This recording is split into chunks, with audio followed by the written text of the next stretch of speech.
Olá, bem-vinda, bem-vindo, bem-vinde. Sou o Vitor Taveira, estamos aqui para mais uma edição da Entrevista do Século, aqui no Estúdio 42B em Vitória. Você pode, lembrando, assistir nossas produções aqui pelo canal do Século Diário no YouTube. Aperta o sininho aí para receber notificações, siga a gente. Ou também ouvir em podcast nas diversas plataformas como Spotify e Google Podcast. Para saber mais notícias, informações, análises sobre o Espírito Santo, você entra em www.seculodiario.com.br com atualizações diárias. Hoje o tema que a gente traz é as redes bolsonaristas e a cultura do medo.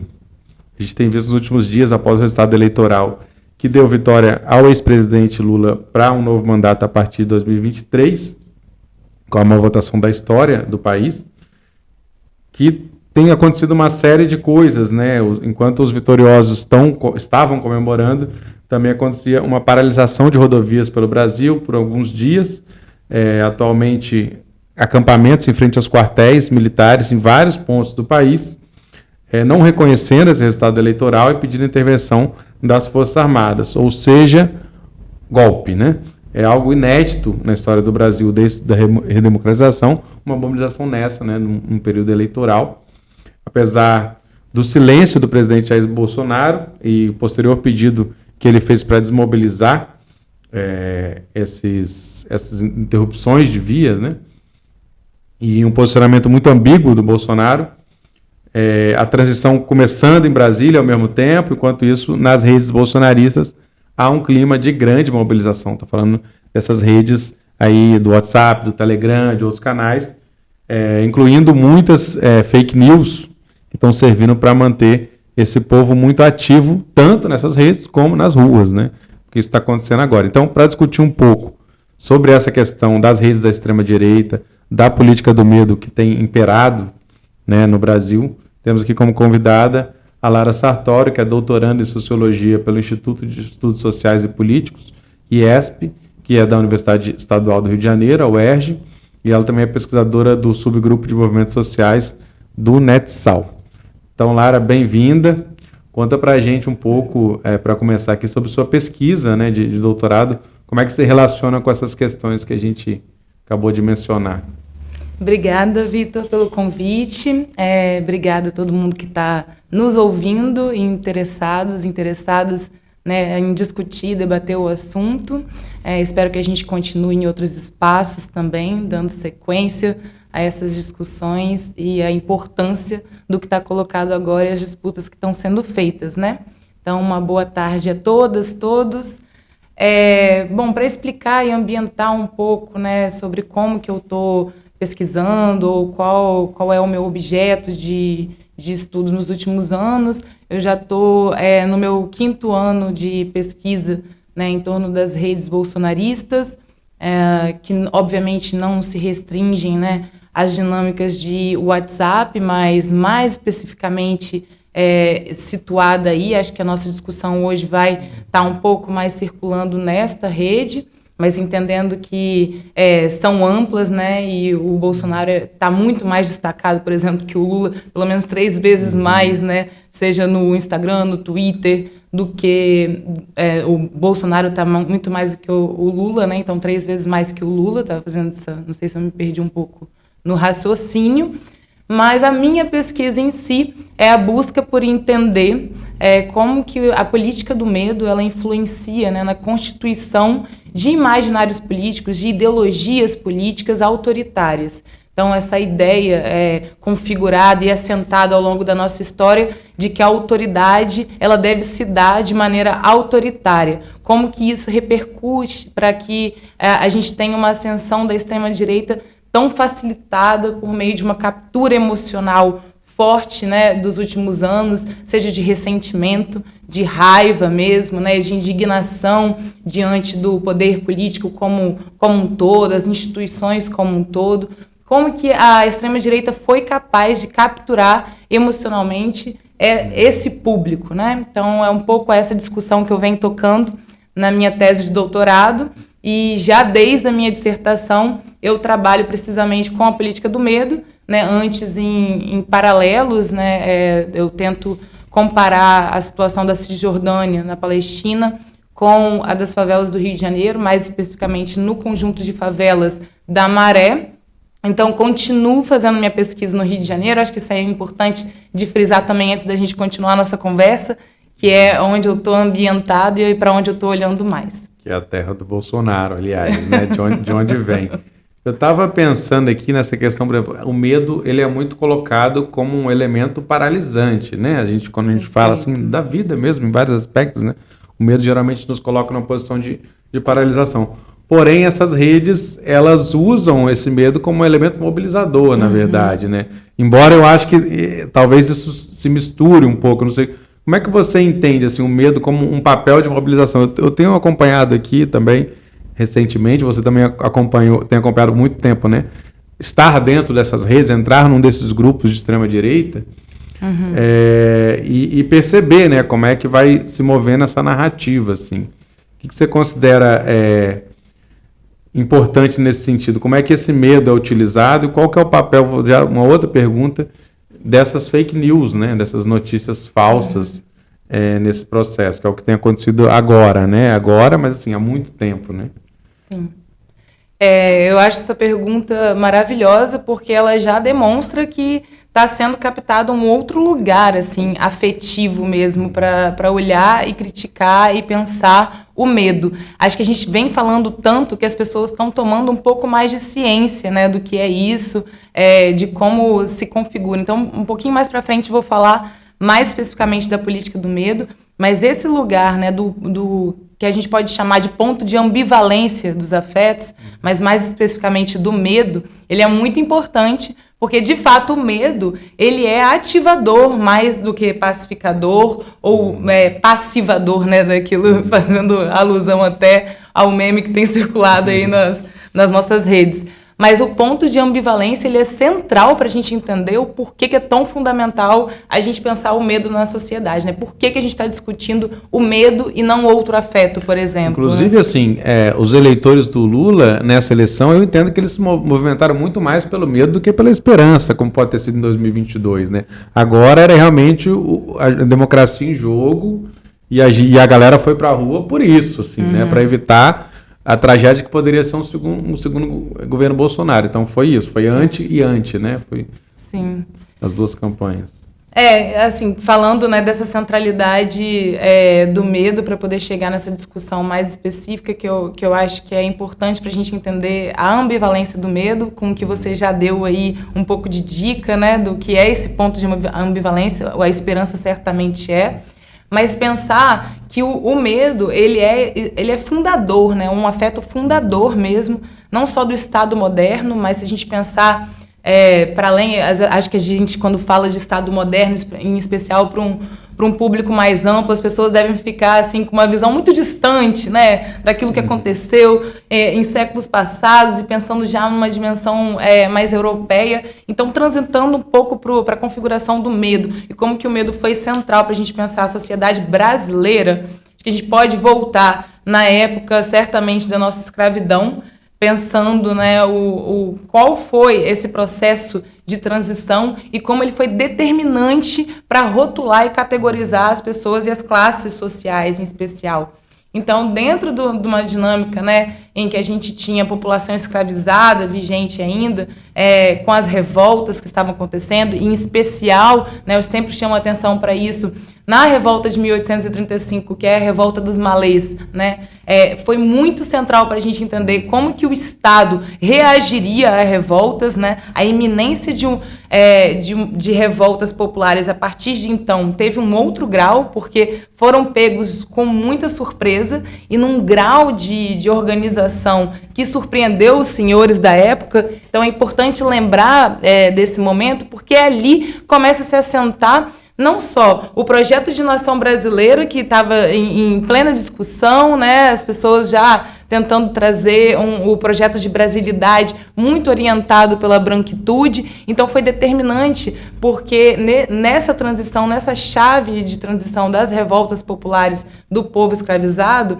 é que começou a configurar imageticamente, inclusive, aquilo que seria a perpetuação funcional do medo para que as pessoas atendessem a uma ordem pública, uma ordem do Estado. Então o Estado começa a responder com muita violência, e aí que o monopólio da violência que a gente ouve falar, né, desde Hobbes, que o detentor do monopólio de violência é o Estado. Então, como que isso é aceito, como que há uma sujeição e uma aquiescência, de certa forma, a esse controle da violência. Nesse processo, isso vai se firmando muito no Brasil. Né, a ideia de perseguição do povo negro, a ideia de que era preciso combater esteticamente, inclusive, todos aqueles utensílios, artefatos, ornamentações religiosas, inclusive, que estavam colocados naquele momento, também eram alvo, né, de perseguição. Então, acho que esse momento, para a gente entender a centralidade da política do medo, que quando tem essa transição dessa população, né, para a população da classe trabalhadora, dos contratos mais precários de trabalho, e posteriormente em construção, né, das configurações urbanas das cidades, são aquelas populações que vão ficando alocadas nas favelas, nas periferias, e pouco a pouco vocês já começam a reconhecer um discurso muito fácil e muito assimilado por todos nós que vivemos, né, nesse modelo de sociedade, que é o perigo, ele tem um lugar, né? O perigo, ele é, pela segurança pública, anunciado em sua zona. Então, é como se a gente já pensasse na ideia de classes que são as classes perigosas, as classes portadoras da ameaça e do medo. Então, toda essa configuração urbana, né, que vem desde esse projeto de brasilidade que eu fui lá atrás para buscar, ele vai se assentando continuamente na nossa sociedade. O que eu quero dizer com isso? Que há uma afirmação da política do medo que ela tem uma matriz sócio-histórica cultural muito forte e ela perpetua, ela é permeável ao tempo. Então, isso quer dizer que a construção do imaginário político ela não se dá da noite para o dia, né? Então, quando a gente fala do bolsonarismo, por que ele é complexo e por que ele está para além do Bolsonaro, por exemplo? Porque ele está assentado em dinâmicas subjetivas. A gente está falando de um afeto. Enquanto a gente está falando de um afeto, está para além da política institucional. A gente está falando de adesão popular, está falando do que move essas pessoas. E aí o ponto de ambivalência que está colocado, né, quando você fala desse potencial ativador que tem o medo, que eu acho que é o mais interessante da gente pensar, é nessa dualidade. O que pensado antagônico, né, ao medo? É justamente a esperança, como você até já colocou, né? Desde Spinoza, no século XVII, a gente fala desse ponto de ambivalência do medo como dois afetos que estão numa expectativa futura, né? Ou seja, é aquilo que não está realizado ainda, é algo que pode acontecer, tem uma temporalidade muito própria, e isso é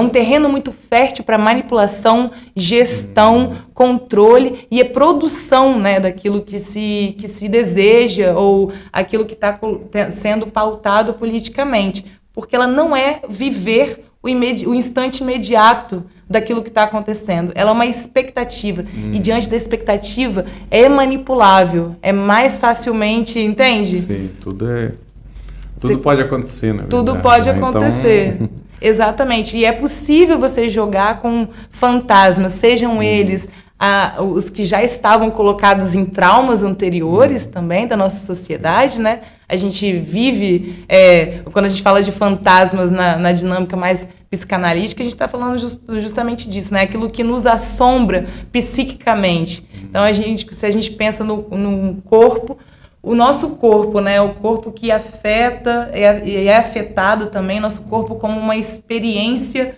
temporal, inclusive, daquilo que nos afetou ao longo de nossas experiências de vida, né?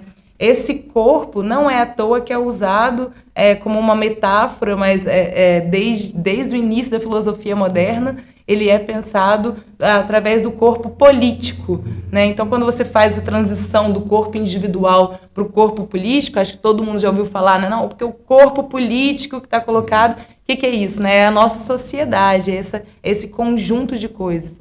E a gente fala em corpo porque a gente está falando em afeto. Então, a sociedade ela é muito orientada por essa veia, ainda que a gente esteja continuamente olhando para onde está lançados os holofotes. que é a dinâmica política institucional. Por isso que acho que esse momento é muito crucial para a gente sair um pouco de onde estão os holofotes e aí esse interesse por pensar não apenas como que as pessoas estão se organizando, seja para um golpe, seja, né, para incidências político-eleitorais, como a gente vinha fazendo antes, mas também pensando quais são as dinâmicas que estão alterando a nossa convivência e a nossa sociedade culturalmente, subjetivamente, e os impactos que isso tem, porque isso não finda num processo eleitoral, obviamente, né? E isso não começa no anterior também. Então, permanências, continuidades, rupturas ao longo do tempo são centrais para a gente estar pensando o que está por vir e também nos preparar melhor. Aí, só antes de fechar, né, o papel das fake news, como você mencionou, e também como que os bolsonaristas estão sabendo utilizar o medo como um mecanismo mobilizador, né? Mobilizador e também capaz de produzir e manipular a angústia social, né? Porque se há pontos de ambivalência no afeto, a gente pode pensar nesse corpo, né? Como eu vinha falando, num corpo providencial, ou seja, um corpo que tem crenças e esperanças, né, de algo, de um projeto que está vivo, que está colocado. Então, é esse corpo de uma temporalidade futura, pensando na dinâmica do medo. Ele tem ali a esperança de que algo vai acontecer, ou você pode, por outro lado, pensar no corpo amedrontado, e aí amedrontado no sentido mais paralisante dele, que é o depressivo, é aquele que vive a angústia, que vive já a frustração dos seus projetos, né? De providência, como se já soubesse que aquilo não avançaria. Então, nessa dinâmica, o bolsonarismo, em especial pela chave do patriotismo, está sabendo mobilizar as pessoas, porque está dizendo, a esperança está conosco, medo é com eles. Isso nos grupos é muito visível, porque eles colocam o medo assim, a paz é o silenciamento do outro, assim, eles colocam isso com muita frequência por várias imagens diferentes, né? A estética ela é muito presente, a imagem ela é muito presente, mas de dizer que o outro, a oposição, aquilo que é contraditório, aquilo que é antagônico, ele precisa ser eliminado. E o bandido bom é o bandido morto. Nada mais aglutinador do que essa frase para a configuração daquilo que a gente está chamando de autoritarismo, né? E, por outro lado, nós nos vimos, sim, a gente não tem arma, a gente não tem, né? Porque é como se um lado estivesse armado, o outro não. E em muitos sentidos do armado, né? Nós estamos aqui desse lado sem as armas, vendo nossos companheiros e companheiras diariamente sendo assassinados e assassinadas por estarem vestindo vermelho ou menos ainda, né? Já há um genocídio por parte do Estado histórico, como eu falei, né? Desde 1835 a gente vê isso muito firmado, que a violência, como acontece numa dinâmica, numa política que é racista do nosso Estado, isso precisa ser marcado. A política do medo, ela é orientada porque a gente vive, ela é tão facilmente capilarizada porque a gente vive num Estado racista. Então, isso, assim, vai sendo articulado, vai sendo mobilizado por muitas frentes. E as fake news, elas vão dando esse peso porque elas dão esse lugar de que nada do que está fora daqui é verídico. Tudo é como se tudo estivesse passível de ser verificado e nada mais é absolutamente verdade, além daquilo que nós, nesse círculo de proximidade, e o WhatsApp, ele é essa rede social da proximidade, né? Seu tio que está ali, é sua família, seus amigos, uma informação que vem dali, você não vai duvidar. Os grupos bolsonaristas se tornaram essa grande família, em que as informações que circulam ali são aquelas que são confiáveis. Confiáveis no nível... A Rede Globo não é confiável, Folha de São Paulo não é confiável, quer dizer... Nada é confiável. Em algum ponto a Rede TV foi por conta do Edir Macedo, né? Não, a Rede Record, perdão, por conta do Edir Macedo e toda a dimensão religiosa que tem por trás, e ainda assim está passível de dúvida. O fato é que as fake news, elas vão circulando num ambiente de confiança. Então, elas vão perpetuando ali entre aqueles integrantes do grupo de uma maneira muito forte e de modo que tudo que está fora disso, a gente pode desconfiar, é provavelmente mentira, E mais, assim, o que é contraditório não vai alavancar mais. Eu fiz alguns experimentos nesse grupo para entender como se comportaria, como se posicionaria o contraditório internamente. O administrador imediatamente retira um comentário que possa incutir debates saudáveis, inclusive, dentro de uma dinâmica da direita. Por quê? Porque a gente sabe que um dos maiores medos, talvez esses próximos 4 anos, seja com que a base não tenha sido firmada num nível tal de radicalidade em que a gente veja e perceba a partir de então fragmentações, como é natural de acontecer, né? Quando a gente tem um governo, a oposição ela se fragmenta, né? O antagônico tem várias formas de exercer a oposição, não é à toa que a esquerda é tão fragmentada, né? O começo, na verdade, assim, a autoridade do Bolsonaro, ela é inconteste, né? Por um lado, assim, voltando um pouco atrás, quer dizer, não dá para dizer que o Bolsonaro veio do nada, né? Sim. É impossível dizer isso, até porque esse terreno foi sendo preparado, né, para o Ministério da Direita, inclusive o papel das igrejas evangélicas, né? Enfim, décadas antes já construindo, reforçando esse pensamento conservador. O Bolsonaro, na verdade, o que acontece é um momento, enfim, um timing ali em que ele era a pessoa para aquela disputa, o Lula estava sendo preso, enfim, ele era, embora estava dentro do sistema, tinha essa coisa de outsider, que era um cara excluído, na verdade, né, que falava e ninguém ouvia, que ele era extremamente radical, enfim, tudo isso foi sendo costurado e tal. Agora a situação mudou, a gente estava falando disso semana passada, né? Agora o Tarcísio é governador de São Paulo, o Mourão é senador, quer dizer, o ministério todo do Bolsonaro tem cargo, menos ele, né?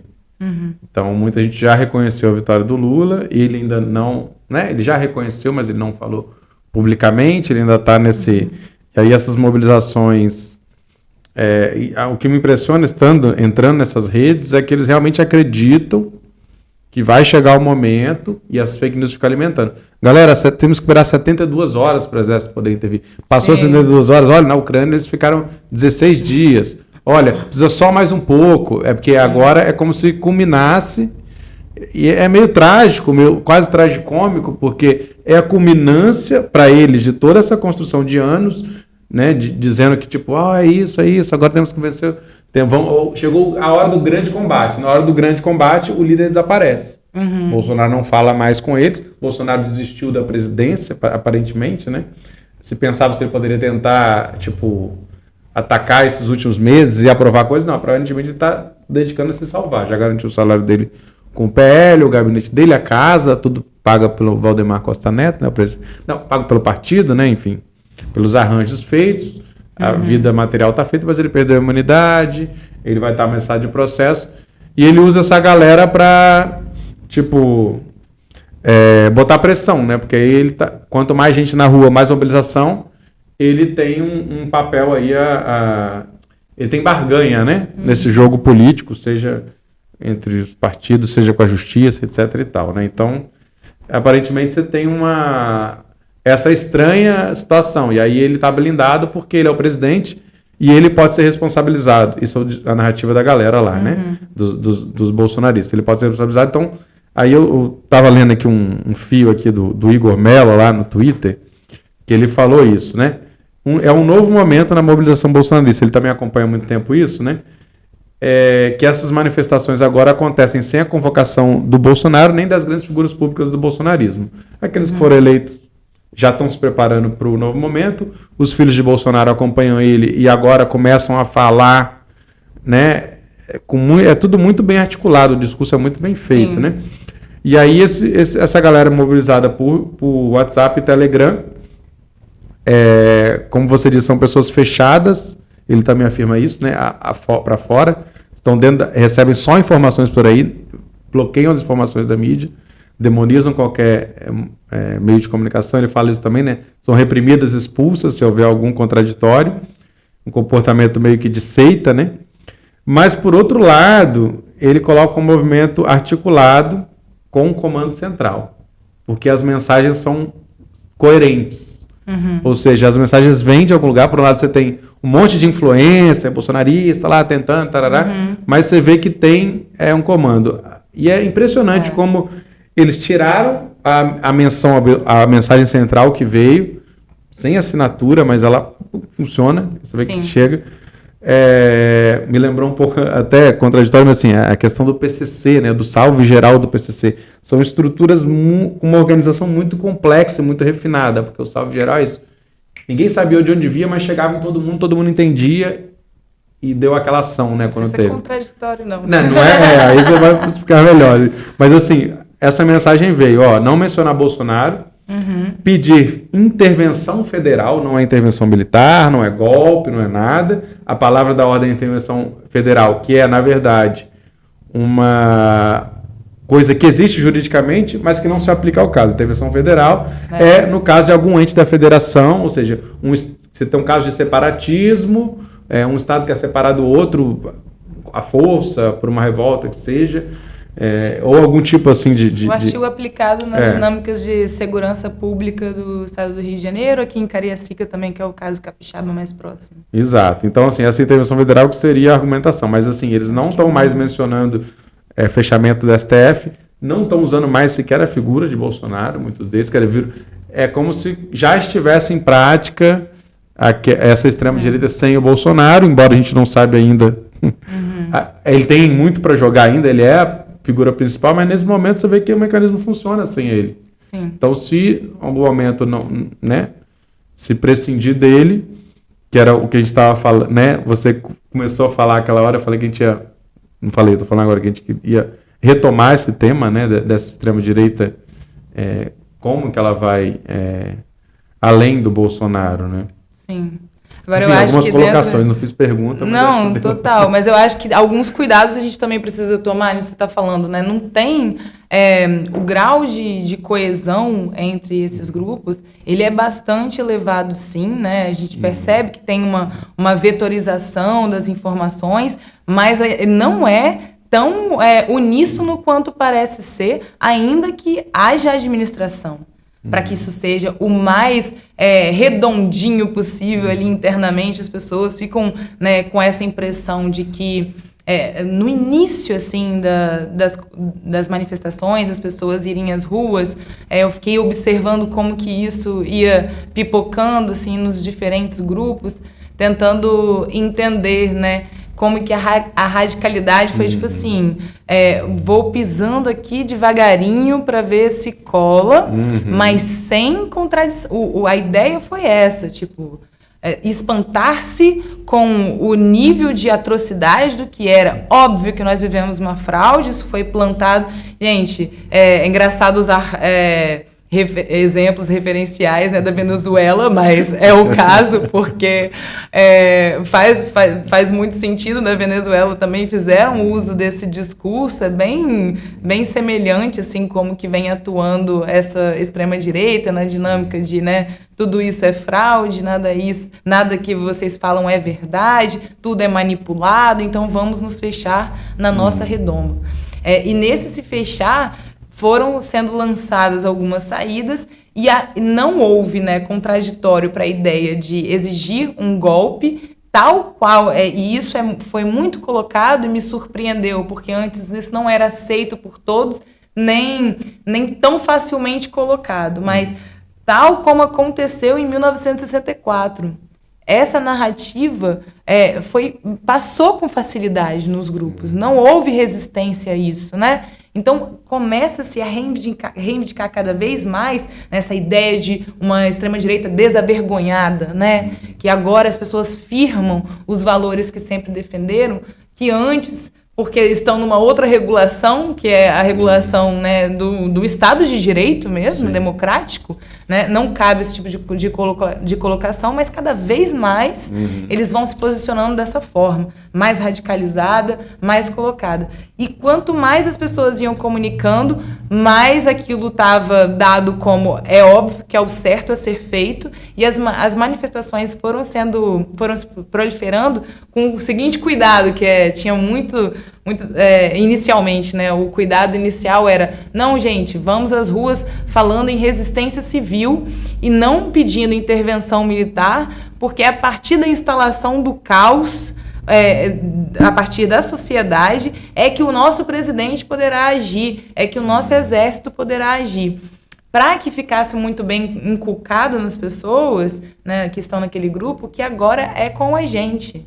E o Bolsonaro não economizou em dizer isso. Agora é com vocês. Agora é com vocês.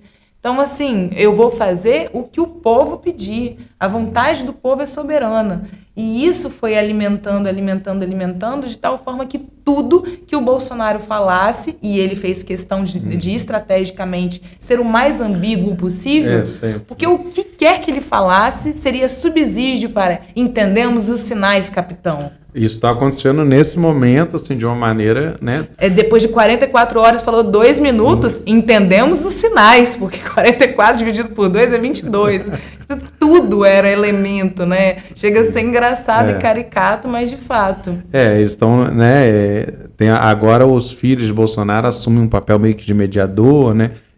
Cada palavra ali está calculada, tudo que o Bolsonaro fala, né? Sim. Dentro do plano dele, e é tudo sempre ambíguo.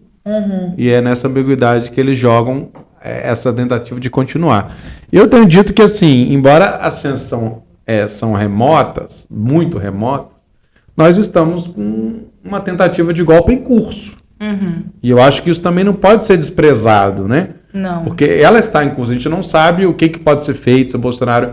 Provavelmente não, porque a transição já começou, o noticiário mudou. Inclusive, assim, acredito que a própria mídia, acho que já é um componente da Rede Globo, precisa observar mais ao longo dos dias, mas o holofote vai para o Lula. Isso é normal, inclusive, dentro da ideia, né, de mídia, né? Tem um pessoal pedindo um golpe lá e tem uma transição acontecendo, um novo presidente, um novo momento que vai vir. Então, o holofote é no Lula e cada vez mais, inclusive o Jornal Nacional tem sido incisivo, que são manifestações golpistas e tal, né? Sim. Tem a Rede Globo como principal instrumento, embora a Rede Globo não tenha feito para essa galera, né, na mobilização deles, mas alcança, né, uma quantidade significativa, enfim. Então, cada vez mais tentando isolar isso e essa galera continuar, vai se desgastando, uma tendência de desmobilizar e esperar o grande dia, mas assim, o Bolsonaro continua jogando com isso. E eu não descarto que, enfim, a gente não sabe ainda o que está na manga, o que está na cabeça desse pessoal. O fato é que eles vão tentar ao máximo continuar essa galera mobilizada, não só agora. Sim. Depois, né, num eventual governo Lula, ele vai ter que manter a galera mobilizada. E para o Bolsonaro isso é mais caro, ele está sem cargo, né? Os outros podem ter uma vida própria, acredito, outros políticos. Não, o Tarcísio provavelmente não vai, né? Ele foi eleito, mas o bolsonarismo agora ele é governador de São Paulo, ele vai ter que ter outros cuidados, outros diálogos, inclusive com o presidente eleito, Lula, né, que vai entrar junto com ele. Agora eu acho que você tocou também em um ponto muito interessante, assim, que é essa estratégia que não é à toa dos grandes figurões saírem um pouco de cena, né, e os inflamadores anônimos, né, digamos, tomarem a cena, dando esse ar de que é uma manifestação ou uma movimentação que é espontânea, né? Ele usou esse termo, o próprio Bolsonaro, né, dizendo que eram espontâneas, não vinha de nenhuma direção, não eram organizadas, era a partir do descontentamento geral. E muito do embate em torno disso, de organizado versus espontâneo, foi surgindo a partir de então, mas eu acho que o importante da gente perceber disso tudo é qual o nível, né, da adesão popular e qual é o nível da radicalidade que conseguiu ter adesão popular ao longo desses 4 anos. Né? Chocante, se a gente pensar... É chocante. Sim, e é muito, quer dizer, a gente precisa colocar os pés no chão, né? A gente antes estava aqui discutindo um pouco sobre isso, entender que se em 2018 foi a partir do antipetismo, né? Do descontentamento geral com as instituições a nível global, eram manifestações a nível global, as instituições democráticas não dão mais conta da vontade popular, né? Como que o Bolsonaro respondeu a isso naquele momento e tudo... Isso certamente o levou às eleições, né? Agora, ele cresceu, né? Não foi um crescimento significativo em termos numéricos em relação a 2018, mas cresceu, né? ampliou muitíssimo em termos, né, em números parlamentares, ocupação. A gente certamente viu uma vitória do bolsonarismo nesse sentido. Agora, tem um outro aspecto que essa base mudou. As pessoas que votaram nele antes não são as mesmas que votaram agora, né? Agora a gente tem um outro público, e é um público de militância mesmo, de um grau de fidelidade e lealdade que é militar. E isso foi muito...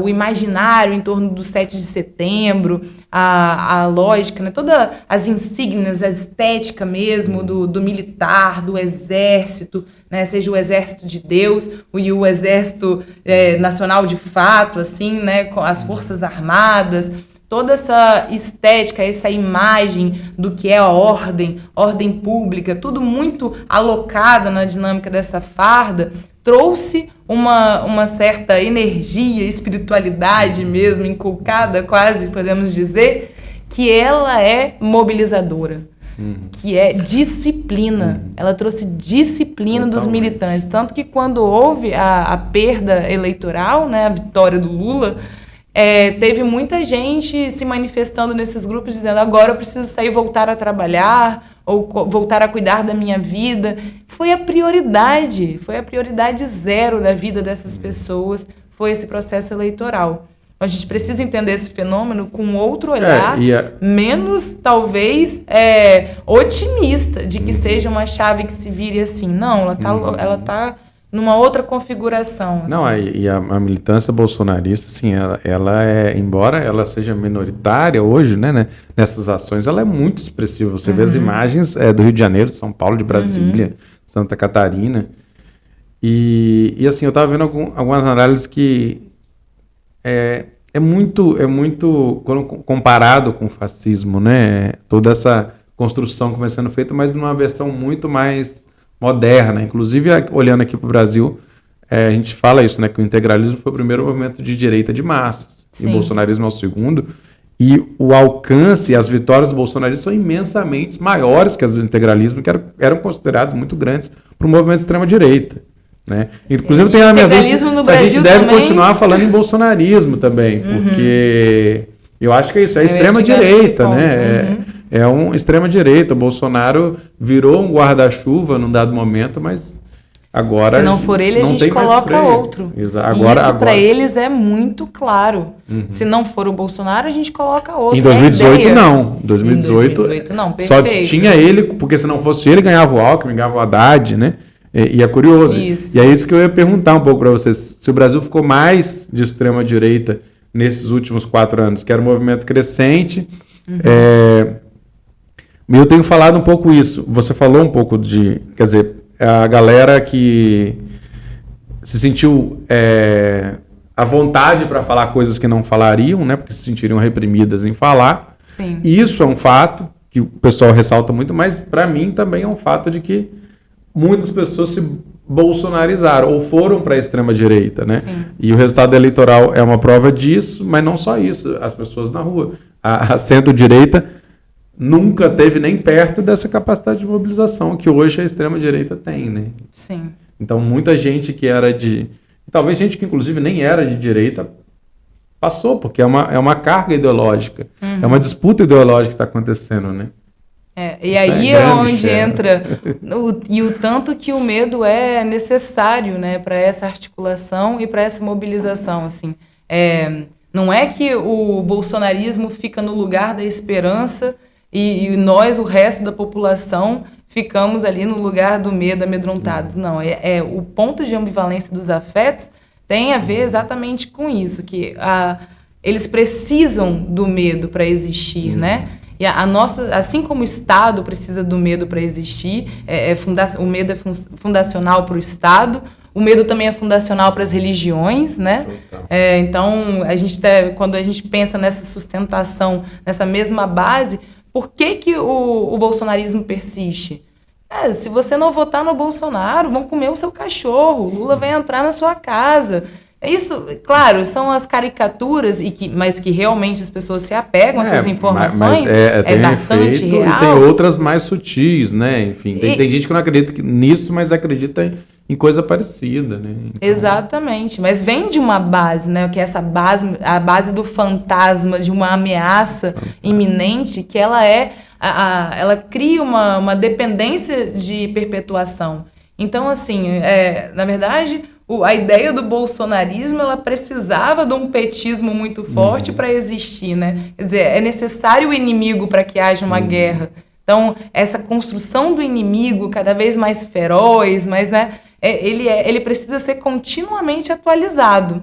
Quando a gente começa a não dar muitos elementos, eles são criados. E aí, tudo bem, a gente sabe como é que isso vem funcionando por meio das fake news. Mas nas dinâmicas desses grupos, o tempo todo uma forma de lidar que é ameaçadora. É como se a gente está lidando com algo muito maior. E a radicalização, ela vai criando espaço a partir daí. Por que você falou? Será que ficou mais extrema-direita a nossa população, né, ao longo desses últimos 4 anos? É certo que houve um esforço e um trabalho muito focado para que isso ocorresse, assim. E quando a gente fala, por exemplo, da eliminação do contraditório, da alteridade, né, das oposições, do outro, ela acontece, inclusive, internamente. Qualquer nível de discordância, mas qualquer, mesmo num nível de debate saudável mesmo dentro dos grupos bolsonaristas, rapidamente é ceifado por alguém desse grupo que diz, é um petista, é um infiltrado. Né? Ou então você está traindo a pátria. Já imediatamente há uma resposta que é violenta, que é um lugar de facilmente você é alocado no outro lado, tá? Cuidado, acompanha ou não acompanha. Então o extremo, ele é criado, né? O terreno do extremo é criado de maneira fértil a partir disso. Que qualquer moderação, qualquer divergência desse mesmo pensamento que vai, né, em ascensão, acompanhando cada vez mais o seu lado extremado, se você está por fora disso, onde que você está? E aí, numa sociedade de polarização política, se você não está em um lado, você é rapidamente lançado ao outro. Né? E aí são só 2 lados, você precisa ficar naquele seu, né? Porque você não tá naquele... Você tem repulsa aquele outro lado. Alexandre Moraes é comunista, a Globo é comunista, quer dizer... Todo mundo. A gente fica só esperando qual o próximo comunista, né? A gente faz essas brincadeiras internas, assim, porque o Alckmin já é o comunista. Todo mundo que faz qualquer, né? Eu tô esperando eles falarem se o Edir Macedo vai ser também comunista, porque ele fez um pronunciamento aí aceitando, enquanto vontade divina, né? A eleição do Lula. Então, vamos esperar qual será a reação agora do bolsonarismo para isso. Mas o que eu acho que é interessante dessa conversa, da gente entender, né, é que é preciso olhar de maneira muito mais profunda e subterrânea do que uma análise político-institucional nos permite, ou até uma análise numérica das eleições. Né? As nossas batalhas, claro, a gente tinha uma tarefa muito dirigida, que era a tarefa, né, das eleições, da disputa das eleições, mas agora como que vai ficar colocado, né? Como que vão ser desdobradas as outras disputas que são as mais importantes. Certamente as mais importantes, porque eu acho que o bolsonarismo, né, a organização da extrema-direita, tal como ela está colocada hoje, ela tem condições de atenuar essas fragmentações que são próprias de quando a gente deixa de ser governo. Sempre acontece, né? É uma tendência colocada. As formas de disputar a partir da oposição, ela vai traçando desafios e desafios cotidianos. Mas eles estão muito preparados para manter, né, o maior corpo possível assim, para essa contestação. Então, vamos ver. O Centrão já vem se movimentando, né, em direção ao Lula. Então, uma parte, né, essa vitória do Bolsonaro seria inconteste se ele ganhasse a eleição, porque ele teria um Congresso muito favorável. Agora, já muda um pouco, a gente sabe da habilidade, né, do Lula e, enfim, da experiência que o pessoal tem ali, né?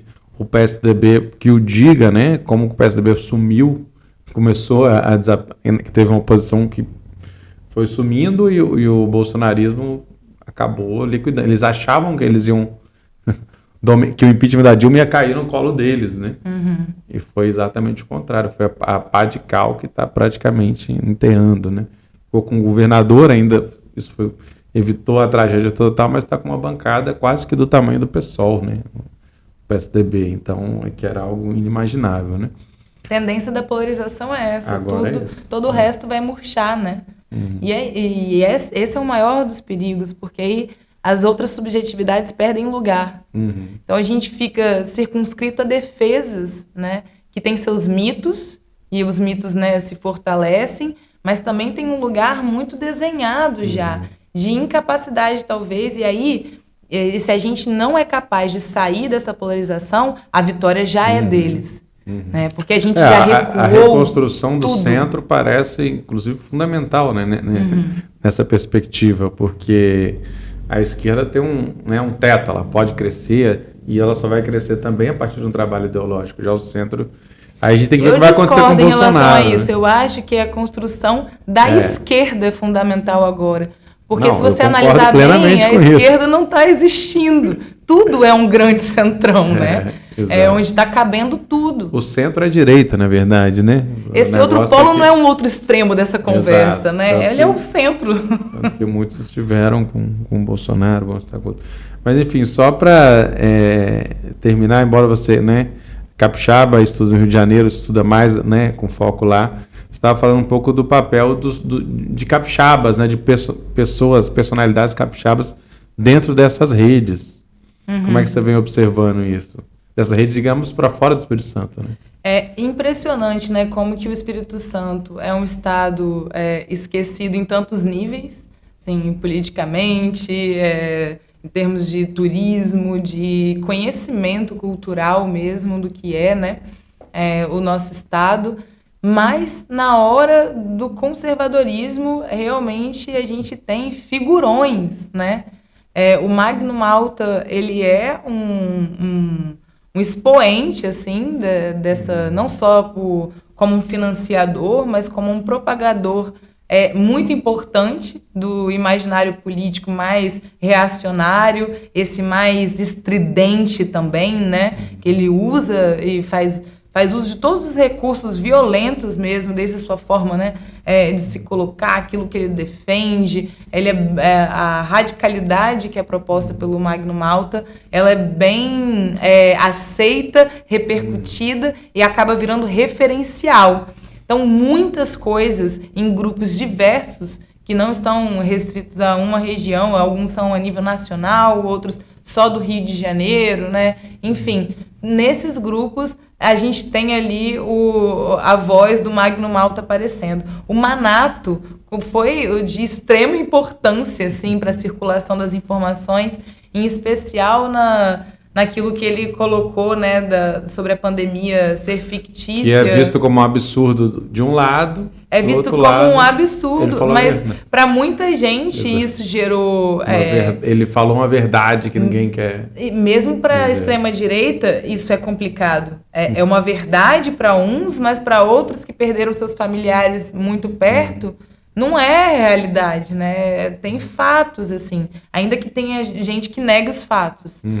Tô vendo, mas não acredito naquilo que eu tô vendo, sabe? Aquela coisa bem psicanalítica de que é o ideológico, né? Há uma mediação tão forte entre aquilo que eu vejo, o que eu sou, e aquilo que eu estou, né, de fato, vendo o objeto à minha frente, que ela consegue ser, inclusive, superior ao acreditar em mim mesmo. Eu acredito mais nessa mediação. Então, mesmo assim, me surpreendeu que esses figurões estejam aí aparecendo ao redor do Brasil e sendo referências, né, para esses grupos diversos e regionalmente também múltiplos. Teremos aí agora o Gilvan da Federal lá na Câmara. O Gilvan também é outro. Eles ficam disputando também memes, né? O Helder falou aqui, né? O Helder Salomão, deputado federal já de ser mandato, foi que a tendência é que o Gilvan suma, né? Porque vai ter um monte de bolsonaristas, um monte de gente tentando, né? E ali são 500 pessoas negociando, sim, contando no Senado, dá mais de 600, né? Então, assim, quase 700. Então, Vitor, ali... só antes que você mude o assunto do Gilvan, que eu acho que cabe a gente fazer mais uma vez o apelo publicamente, aproveitar todos os espaços públicos para fazer um apelo para que o Gilvan renuncie à vida política e cumpra suas palavras, né? Acho que ele me respondeu no Instagram. E eu acho que todo mundo tem que fazer essa pressão, porque ele não falou que ele ia renunciar ao mandato de agora. Ele falou que sairia da vida política. Então, que a gente cobre... A vereadora Carla Cosa cobrou, né? E aí do Casagrande, é curioso até. O Magno Malta, por exemplo, ele na primeira eleição de Bolsonaro, se movimentou um monte, foi cotado para vice, parece que ele não aceitou ser vice. Quis ir para o Senado, perdeu, surpreendentemente, né? Naquela doideira toda. E aí a Damares, e ele esperava ser ministro, foi a Damares que entrou. Agora eles vão ser colegas, né, novamente. Não sei se vocês estão tretados, nem sei, faço a menor ideia. Mas, curiosamente, a Damares se projetou imensamente, né, como esse personagem, inclusive ocupando, de alguma maneira, um espaço do Magno, assim, né. Ela teve muita habilidade nisso, né. Embora seja vista do outro lado como uma pessoa bizarra, enfim. E várias questões do lado, para quem ela está jogando, isso é uma questão fundamental, né. Quando um político fala uma coisa que não faz o menor sentido para você, é porque ele não está falando com você.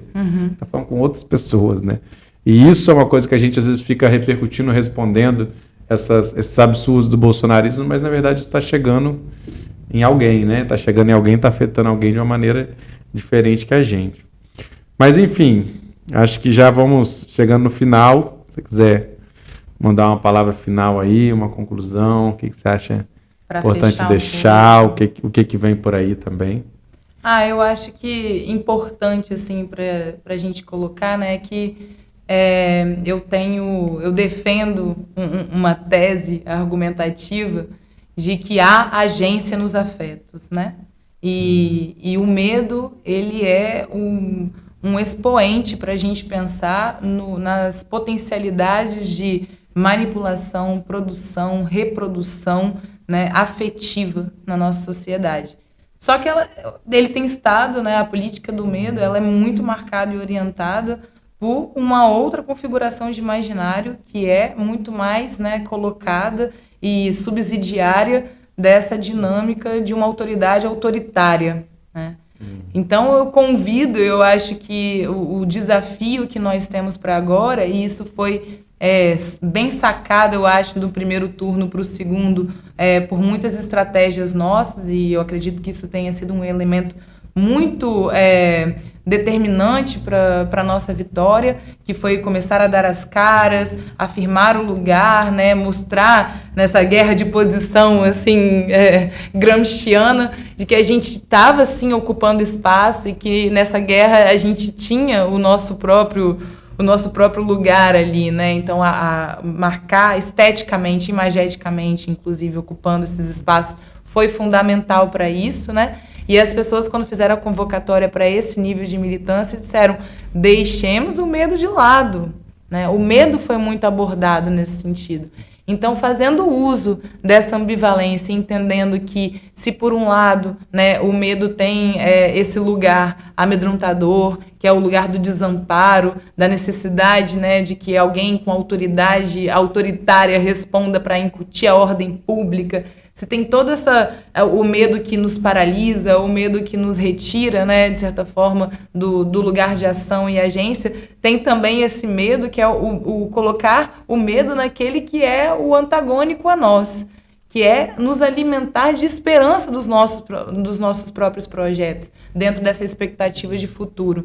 Então, eu acho que esperançar a partir de outros projetos e sonhos, que inclusive estejam para além da figura do Lula, da necessidade de defender o passado do Lula, o passado dos governos do PT, está para muito além com projetos de futuro, de expectativas futuras, que aí isso diz respeito à esperança. Eu acho que é o caminho que a gente tem agora para conseguir fazer também um trânsito, né? Entre estamos dando um voto pela democracia, pelo Lula, ok, isso que pare no processo eleitoral. Agora, saindo do processo eleitoral, que a gente consiga transitar para projetos outros, de sonhos, de sociedade, o que a gente acredita como sociedade. Então, acho que é a transitoriedade que está colocada e é necessária para esse momento. Que se cumpra a profecia, né? Tomara que seja esse caminho, que se fortaleçam, né, realmente a sociedade civil, os movimentos de base, né?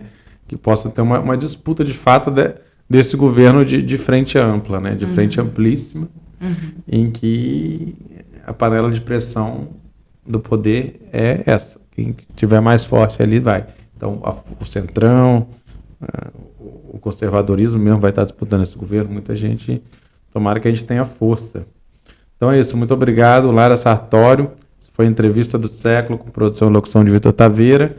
Apoio técnico de Cauã Elmer, do Estúdio 42B. Para saber mais das notícias diárias, análise e outras informações sobre o Espírito Santo, você pode acessar www.seculodiario.com.br. Toda semana tem novidades. Todo dia, na verdade, né? Até logo. Obrigada, gente.